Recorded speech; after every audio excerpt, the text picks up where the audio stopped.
Iqala lomzabalazo le-PAC inkonde uRobert Mangaliso Sobukwe wazalwa ngonyaka 1924 kwidolophu yaseGraaff. Wayeyinxalenye yoqhankqalazo esilwa uhulumeni wocalucalulo. Waye wakhutshwa entolongweni kwade kwafika ixesha lakhe lokugqibela emhlabeni.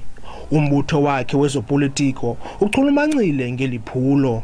Siyavuya kakhulu siyayibulela i-provincial government ngokucinga ngoSobukwe nangegalelo kaSobukwe ngakumbi ngale mini kuthiwa imini yendibaniselwano okanye yobuyiswano okanye yoxolo. Nangona nje ke siyazi uba uxolo lwathi uze libekho kuqale kubekho ubulungisa.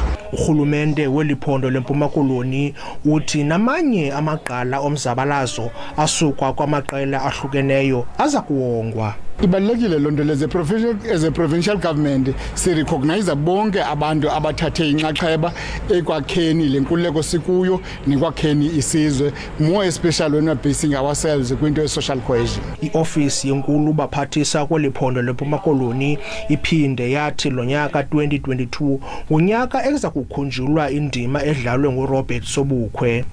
Ndinguzolani Moya wendaba ze SABC ndiseGraaff kwiphondo lempuma koloni.